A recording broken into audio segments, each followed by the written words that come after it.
guys yung ating lunch for today. May rice. And meron tayong sausawan. Siyempre meron tayong Coca-Cola. Ayan, may pinaritong pusit. May nilagang itlog. May siomay. Ayan.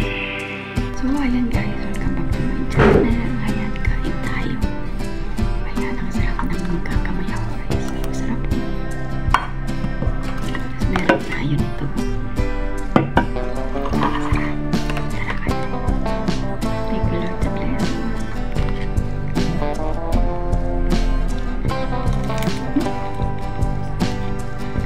Hindi siya mahal.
No, no, no, no.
So ayan guys, kung nakikita nyo ang aking siko, maraming sugat. Ayan yung aking kamay dito sa kabila, meron din, at meron din yan guys sa tuhod.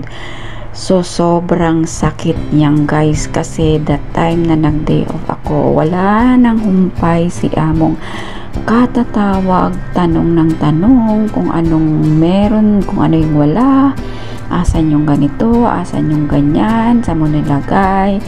So ayan guys, that time na tumatawag siya sa akin, naglalakad ako, hindi ko napansin na meron palang nakaharang dun sa dinadaanan ko sa may semento. So ayan, nadapa ako guys. Buti na lang guys na itukod ko yung kamay ko dun sa semento. Kung hindi ko siya naitukod guys, siguro nasubsob yung aking bibig, tapos marami talagang galos yung aking mukha. Siguro hindi niya makikita yung aking kagandahan ng aking mukha. Char lang. So ayan, nasubsob ako guys, tapos naitukod ko yung aking dalawang kamay. Iyon, kaya siguro napila yung aking braso, kaya medyo marami siyang mga galos. Tapos yung aking tuhod, yung bakada pa ako guys, sobra, hindi ko ma-imagine na marami talagang mga Pilipina na kahit marami anong tawag doon, kahit nadaba ka na, instead na tulungan ka pagtatawanan kanila. So hiyang-hiya ako sa mga oras na yan guys. So no choice tayo, kailangan natin bumangon at ipakita natin na kaya natin, na parang wala lang, na parang wala kang naramdaman kahit masakit sa iyong kalooban. So hayang guys, nung tumayo ako dyan, buong katawan ko nanginginig at hindi ko kayang maghawak ng phone, hindi ko kayang maghawak ng kung anumang bagay. So buti na nga lang guys, andyan yung aking kaibigan na yan, tinulungan akong tumayo, tinulungan niya akong bitbitin yung aking mga dala, kasi nga nag window shopping hindi, namili kami ng mga damit dyan kasi 'di ba winter na nga, so kailangan namin ng mga jacket. So ayan, ang dami pa naman namin bitbit na pagkain, tas meron pa kami mga bitbit na mga pinamili namin. So ayan guys, hindi ko talaga maikilos yung aking mga paa dyan, kasi yung tuhod ko sobrang sakit, kasi puro pasasya sa yung dalawang tuhod niya, talagang puro pasayong guys. Tapos yung aking mga kamay, talagang hindi, parang nanginig talaga ako dyan guys, sobra. Hindi ko ma-imagine na ganun pala kapag naradapa ka, nagkakaroon ka ng trauma, nagkakaroon ka ng nervyos, na yun lang, basta masakit siya guys. Hindi ko ma-explain yung aking nararamdaman noon, na gusto kong humingi ng tubig, kahit tubig guys, hindi ko siya mahawakan kasi nanginginig yung aking mga kamay. So ayan nga guys, kumbaga ang pangit talaga na kapag ka lumalabas ka na marami kang iniisip, marami kang sinasagot kung ano yung mga hinahanap. So dapat kasi 'di ba, pagka rest day natin, kailangan rest din yung ating mga utak, hindi yung maraming may hinahanap, maraming ganito, may ganyan. So siyempre 1 week tayong dire-diretso yung trabaho, tapos pagdating ng linggo, instead na magpahinga ka, makapag-rest ka, magagawa mo lahat ng bagay na gusto mong gawin, hindi mo magawa kasi merong mga tao na hindi ka man lang bigyan ng pagkakataon makapagpahinga. So hayang guys, ito ay napakahirap, kaya hindi ko gaano siyang maikilos. Alam nyo guys, kapag madaling araw, nung that time na naligo na, dumating na ako, that time na naligo na ako, dun ko naramdaman yung sakit. I mean talaga, yung makita mo talaga na yung, ang tawag dun, mga pasa mo. Tapos naligo na ako dyan, tapos meron na binigyan ako ng kaibigan ko ng gamot, so uminom na ako ng gamot. So nung madaling araw guys, hindi ko talaga siya maikilos, sobrang sakit, ang sakit niya talaga, kumikirot siya, kasi parang nalamog ba siya, Tapos para ang sarap mong umiyak, ang sarap mong sumigaw, pero wala kang magagawa kasi yun nga, hindi natin bahay to. Wala tayo sa sarili nating pamamahay, wala tayo sa sarili nating ayan. So no choice, talagang kakagatin mo na lang yung labi mo para maibsan yung sakit na nararamdaman mo. Sobra guys. Kaya yan, pag hindi siya, pag nakapatong lang siya ganyan dyan, yan, nakapatong lang siya guys, ayan, okay siya, naikikilos ko siya. Pero pagka inunat mo siya, yung talagang inunat mo, diba, pagka inunat mo tapos medyo ina-exercise mo, yan, hindi ko talaga yan kaya guys. Talagang iiyak ka sa sobrang sakit. Sobra, mas masakit pa yan guys sa break up.